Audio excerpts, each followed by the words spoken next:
நண்பர்கள் அனைவருக்கும் வணக்கம். வேலை தகவல்கள் யூடியூப் சேனலுக்கு மீண்டும் ஒரு முறை உங்களை வரவேற்கிறேன். இந்த வீடியோவில் பார்த்தீங்கன்னா மத்திய அரசில் ஒரு அருமையான வேலை வாய்ப்புன்னு சொல்லியிருக்காங்க. ஸோ இந்த வேலை வாய்ப்பிற்கு யாரெல்லாம் விண்ணப்பிக்கலாம், அவங்களுடைய கல்வி தகுதி, வயது வரம்பு பற்றிய முழுமையான தகவல்களை தெரிந்து கொள்ள இந்த வீடியோவை கடைசி வரை ஸ்கிப் பண்ணாமல் பாருங்கள். இந்த வீடியோ உங்களுக்கு பிடிச்சிருந்தால் லைக் பண்ணுங்கள், ஷேர் பண்ணுங்கள். உங்கள் நண்பர்களுக்கு யாருக்காச்சும் யூஸ்ஃபுல்லாக இருந்துச்சுன்னா அவங்களுக்கும் ஷேர் பண்ணிவிடுங்க.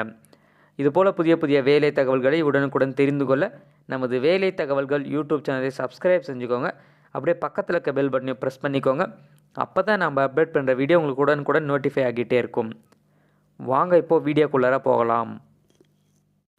Security printing and mining corporation of India லிமிட்டட்லேருந்து வேலை வாய்ப்பு அறிவிச்சிருக்காங்க.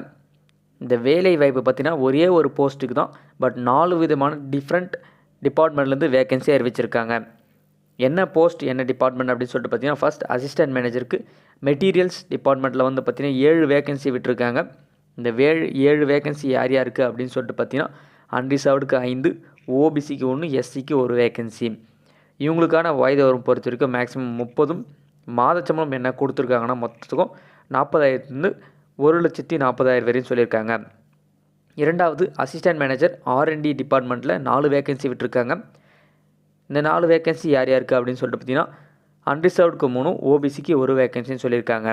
அடுத்து அசிஸ்டன்ட் மேனேஜர் ஹெச்ஆரில் வேகன்சி விட்டுருக்காங்க 3 வேகன்சி. இது 3மே அன்ரிசர்வ்டுக்கு தான். கடைசியாக பார்த்தீங்கன்னா அசிஸ்டன்ட் மேனேஜர் லீகலில் 2 வேகன்சி விட்டுருக்காங்க. இது யார் யாருக்கு அப்படின்னு சொல்லிட்டு பார்த்தீங்கன்னா, அன்ரிசர்வ்டுக்கு 1, எஸ்சிக்கு 1. ஸோ இந்த அசிஸ்டன்ட் மேனேஜர் போஸ்ட் எல்லாத்துக்குமே வயது வரும் பொறுத்த வரைக்கும் மேக்ஸிமம் 30. மாத சம்பளம் 40,000 1,40,000 வரையும் சொல்லியிருக்காங்க. இதுக்கு அப்ளை பண்ணதுக்கு என்ன எஜுகேஷனல் குவாலிஃபிகேஷன் இருக்கணும் அப்படின்னு சொல்லிட்டு பார்த்தீங்கன்னா, அசிஸ்டன்ட் மேனேஜர் மெட்டீரியல்ஸ்க்கு என்ன கொடுத்துருக்காங்கன்னா, இன்ஜினியரிங் டிகிரி அதாவது ஃபஸ்ட் கிளாஸ் டிகிரி முடிச்சிருக்கோம். எந்த டிபார்ட்மெண்ட் அப்படின்னு சொல்லிட்டு பார்த்தீங்கன்னா, mechanical, electrical, bulb and paper technology அப்படின்னா எலக்ட்ரானிக்ஸ் அப்படின்னா பிரிண்டிங் டெக்னாலஜியில் முடிச்சிருக்கலாம். அது கூட நீங்கள் பார்த்தீங்கன்னா 2 இயர்ஸ் போஸ்ட் கிராஜுவேட் டிகிரி முடிச்சிருக்கலாம். அப்படின்னா போஸ்ட் கிராஜுவேட் டிப்ளமோ, MBA இந்த மாதிரி முடிச்சிருக்கலாம்னு சொல்லியிருக்காங்க. எந்த விதமான டிபார்ட்மெண்ட்னு சொல்லிட்டு பார்த்தீங்கன்னா, material management, store management, purchase, operation management, supply chain management, logistic management இதில் எதனா ஒரு டிபார்ட்மெண்ட்டில் முடிச்சிருந்தா நீங்கள் அப்ளை பண்ணலாம். அடுத்து assistant manager research and development பொறுத்த வரைக்கும் ஃபஸ்ட் கிளாஸ் BE அப்படின்னா பிடெக்கில் முடிச்சிருக்கணும்னு சொல்லியிருக்காங்க. எந்த டிபார்ட்மெண்ட் பார்த்தீங்கன்னா, mechanical, electrical, electronics, chemical, meteorology, bulb and பேப்பரில் இதில் எதனா ஒரு டிபார்ட்மெண்ட்டில் முடிச்சிருக்கலாம். அப்படி இல்லைனா இன்னொரு எஜுகேஷன் குவாலிஃபிகேஷன் கொடுத்துருக்காங்க. என்னென்னு பார்த்தீங்கன்னா, first class full time MSc in chemistry முடிச்சிருக்கணும்னு சொல்லியிருக்காங்க. அதுக்கு அடுத்தது அசிஸ்டன்ட் மேனேஜர் ஹெச்ஆருக்கு பொறுத்த வரைக்கும் master degree in PM and IR அப்படின்னா MSW அப்படின்னா MBA முடிச்சிருக்கணும்னு சொல்லியிருக்காங்க. இவங்களுக்கு டிசைரபிள் குவாலிஃபிகேஷன் கொடுத்துருக்காங்க, செக் பண்ணிக்கோங்க.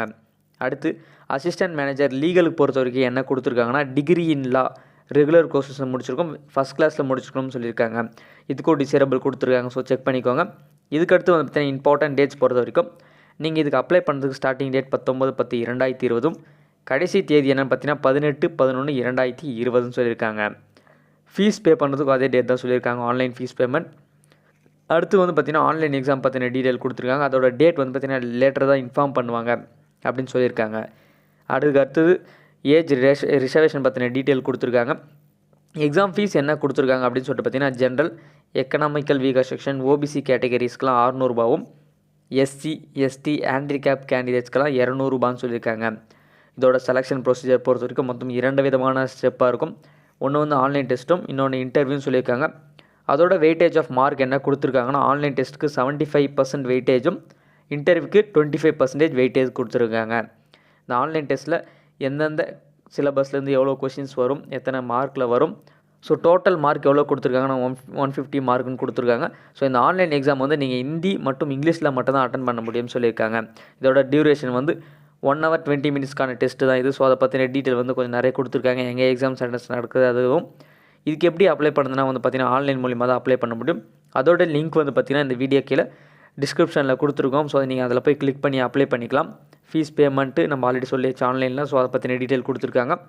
கால் லெட்டர் பார்த்தீங்கன்னா நீங்கள் அப்ளை பண்ணி முடித்த பிறகு உங்களோட ஆன்லைன் எக்ஸாமுக்கு கால் லெட்டர் அவங்களோட வெப்சைட்லேயே கொடுத்துருவாங்க. ஸோ அந்த வெப்சைட்டில் போய் தான் நீங்கள் டவுன்லோட் பண்ண முடியும், யாருக்கும் தனியாக அனுப்ப மாட்டாங்க அப்படின்னு சொல்லியிருக்காங்க. ஸோ மற்றதெல்லாம் பார்த்தீங்கன்னா நார்மலாக தான் கொடுத்துருக்காங்க. ஐடென்டி இதை பற்றின டீட்டெயிலாம் கொஞ்சம் கொடுத்துருக்காங்க. ஐடென்டி வெரிஃபிகேஷன் என்னென்னு பார்த்தீங்கன்னா, நீங்கள் எக்ஸாம் எழுதுகிறப்போ உங்களோட பேன் கார்டு அப்படின்னா passport, permanent driving licence, voter ID, bank passbook இந்த மாதிரி ஏதாச்சும் ஒரு ப்ரூஃப் எடுத்துகிட்டு வரணும்னு சொல்லியிருக்காங்க. வித் ஃபோட்டோகிராஃப் இருக்கிற ப்ரூஃப்.